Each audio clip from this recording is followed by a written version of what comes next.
Hello everyone, आपका स्वागत है। बहुत बहुत स्वागत है आपके अपने ही चैनल फैक्टोट्रेसी में।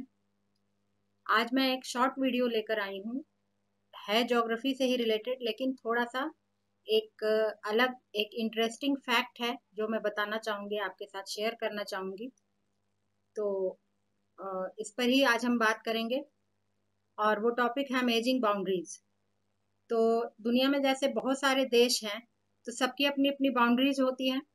तो कुछ ऐसे देश हैं जिनकी बाउंड्रीज जो है बहुत कॉम्प्लिकेटेड हैं, इंटरेस्टिंग हैं और बहुत स्ट्रेंज भी हैं। तो आश्चर्यजनक इन तथ्यों को जानते हैं आज। ऐसे कौन से देश हैं जिनकी बाउंड्रीज जो है वो ऐसी अमेजिंग है, स्ट्रेंज है। तो आज हम ऐसी दो बाउंड्रीज को लेकर चलेंगे। एक जो है वो अफ्रीका में है और एक जो है हमारे अपने ही कॉन्टिनेंट एशिया में है, वेस्ट एशिया में है। तो एक एक करके देखते हैं दोनों को। पहला जो है ऐसा केस वो है अफ्रीका में। तो अफ्रीका में ये देख रहे हैं हम यहाँ पर, ये चार देश हैं। जैसा कि नाम से पता लग रहा है, वर्ल्ड्स ओनली क्वाड्री पॉइंट। तो क्वाड्री पॉइंट यानी कि क्वाड्री यानी कि 4। तो यहाँ पर चार देशों की सीमाएं जो है एक ही पॉइंट पर मिल रही हैं। चार देश हैं। ज़ाम्बिया है, जिम्बाब्वे है, बोत्सवाना है और नामीबिया है। नामीबिया की एक पतली सी पट्टी जो है वो यहाँ तक आ रही है। तो ये वर्ल्ड्स ओनली क्वाड्री पॉइंट है। And there are many tripoints in world, more than 150 of them.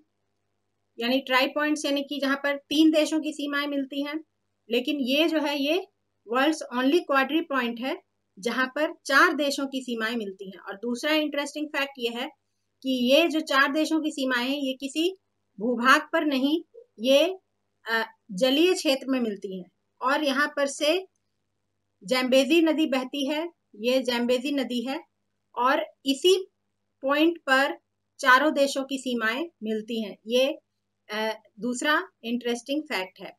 जैसे कि इस चित्र में हम देख सकते हैं, यहाँ पर ज़ाम्बिया है, जिम्बाब्वे है और ये बोत्सवाना का क्षेत्र है और इधर नामीबिया है।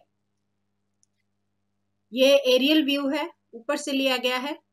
इसी क्षेत्र का एक चित्र है।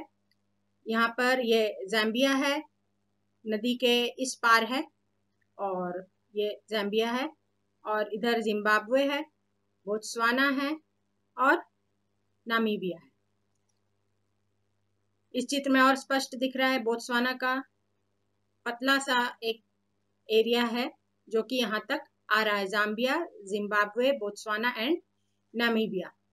तो ये जो है ये मतलब यहाँ पर से अगर कोई शिप से या नाव से गुजरेगा तो उसके आसपास 4 देश होंगे। तो ये एक इंटरेस्टिंग फैक्ट था। अब आते हैं दूसरे केस पर। ये दूसरा केस है वेस्ट एशिया में। लेकिन उससे पहले हमें 2 कॉन्सेप्ट्स समझने होंगे। 2 कॉन्सेप्ट्स हैं, एक है एनक्लेव और एक है एक्सक्लेव। तो ये क्या होता है ये क्लियर होना चाहिए। तो एनक्लेव क्या होता है? एनक्लेव जो है वो एक कोई देश है, मान लीजिए कि कोई एक देश है, इसका कोई एक भूभाग जो है उससे दूर कहीं पर है और ये भूभाग जो है वो किसी दूसरे देश के भूभाग से पूरी तरह से घिरा हुआ है। एनक्लेव यानी इसको इन समझ सकते हैं, इनक्लेव यानी कि इन वो अंदर है और चारों तरफ से किसी दूसरे देश के भूभाग से घिरा हुआ है। तो ये हो गया ए जो है वो ए का ये एनक्लेव हो गया।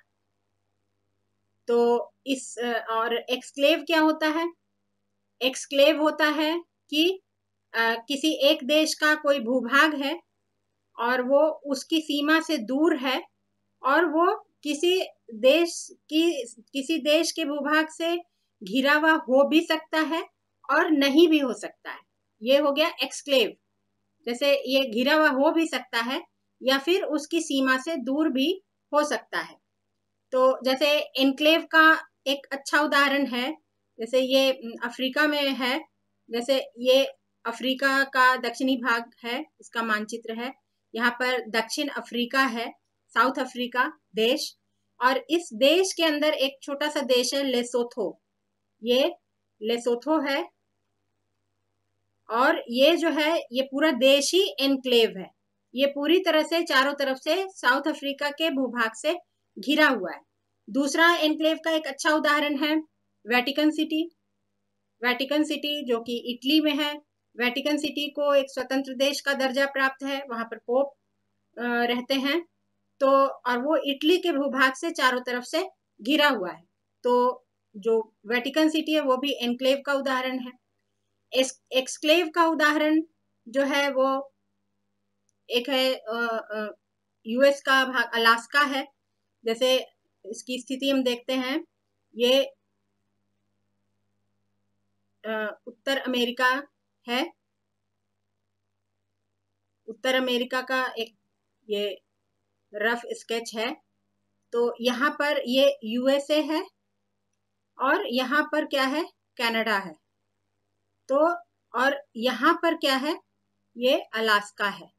तो अलास्का जो है ये अलास्का है। अलास्का जो है वो कहीं से भी यूएस की बाउंड्री से नहीं मिलता, यूएस की बाउंड्री से टच नहीं होता है। लेकिन टच किससे होता है, ये कनाडा की बाउंड्री से टच होता है। लेकिन ये कनाडा का हिस्सा ना होकर के यूएसए का हिस्सा है। इसी तरह से तो ये अलास्का जो है यूएसए का एक्सक्लेव हो गया, हालांकि ये किसी भी भूभाग से घिरा हुआ नहीं है। तो एक्सक्लेव्स may or may not be enclosed with the territory of any other country। इसी तरह से एक और है, यहाँ पर हवाई आइलैंड्स हैं, कई द्वीपों का समूह है हवाई आइलैंड्स। ये भी यूएस का ही अधिकार क्षेत्र में है। ये भी जो है यूएस का एक्सक्लेव है and it is also not enclosed bye territory of any other country. तो ये एग्जाम्पल है, ये एग्जाम्पल हो गया एनक्लेव का और ये एग्जाम्पल हो गया एक्सक्लेव का। तो इसमें एक स्केच के माध्यम से ये समझाया हुआ है कि सी इज बीज एक्सक्लेव। सी जो है ये यहाँ पर सी जो है ये बी देश है, इसका एक्सक्लेव है। एक्सक्लेव तो है क्योंकि ये इसकी सीमा से दूर है, but it's not an enclave. ये इसका एनक्लेव नहीं है। एनक्लेव नहीं है क्यों? क्योंकि यहाँ पर ये दो देशों के भूभाग से घिरा हुआ है। यहाँ पर ये ए के कुछ इसका हिस्सा जो है ए के भूभाग से घिरा हुआ है, कुछ हिस्सा जो है डी देश के भूभाग से घिरा हुआ है। So it's not an enclave. आगे बढ़ते हैं। सी इज बीज एक्सक्लेव। सी जो है यहाँ पर ये सी बी का एक्सक्लेव है and it's an enclave. So this is exclave and also an enclave, क्योंकि बी ये एक्सक्लेव तो है, इसका भूभाग है, बी का भूभाग है सी और इसकी सीमाओं से दूर है, लेकिन ये किसी एक ही देश के भूभाग से चारों ओर से घिरा हुआ है। इसलिए ये एनक्लेव भी है, एक्सक्लेव भी है, एनक्लेव भी है। और अलास्का और हवाई आइलैंड्स के केस में वो एक्सक्लेव है लेकिन एनक्लेव नहीं है। तो ये दो कॉन्सेप्ट थे, ये क्लियर हो जाने के बाद ये समझ में आएगा। जैसे ये वेस्ट एशिया में ये जो है ये अरेबियन पेनिनसुला है, यहाँ पर अरेबियन पेनिनसुला है और इस अरेबियन पेनिनसुला में कई देश हैं। जैसे ये सऊदी अरेबिया है, यहाँ पर यूएई है, यूनाइटेड अरब एमिरेट्स, और यहाँ पर ओमान है। तो ये जो मामला है, ये map of UAE and Oman है, कहाँ पर है ये देखने के लिए ये मामला है। तो ये मामला है यूएई और ओमान के बीच में। तो ये यूनाइटेड अरब एमिरेट्स है। यूनाइटेड अरब एमिरेट्स यानी कि UAE is a federation of many Emirates, मतलब कई छोटे छोटे भूभाग थे जिन पर अलग अलग शासकों का शासन था, जिन्हें अमीर कहा जाता था। तो इन्होंने फैसला किया आपस में मिलके कि सब एमिरेट्स को मिला करके एक अलग देश बना दिया जाए। तो ये एक अलग देश बन गया, यूएई बन गया, और इसमें कई एमिरेट्स हैं, अभी भी हैं, कई एमिरेट्स हैं। तो इनको मिला करके एक देश बना दिया गया है। अब आगे देखते हैं कि क्या मामला है इसमें। ये जो है यहाँ पर ये यूएई है और यहाँ पर ये ओमान है। तो यहाँ पर ये यूएई के क्षेत्र में ही ये है, एनक्लेव एक्सक्लेव का केस है। तो यहाँ पर ये देखेंगे कि क्या है, ये details of enclave and exclave है। जैसे ये जो है, ये यहाँ ऑरेंज कलर से जितना है ये यूएई का क्षेत्र है, और ये ग्रीन जो है ये ओमान का क्षेत्र है। तो यहाँ पर ये वाला जो हिस्सा है, यहाँ पर जो है ये रोचक एक फेनोमेनन है जो हमें देखने को मिलता है। इसको आगे वाले मैप में हम देखते हैं। क्या है कि ये यूएई के क्षेत्र में है, ये हमने पिछले मैप में देखा था कि ये यूएई के क्षेत्र में है, ये यूएई के क्षेत्र में है।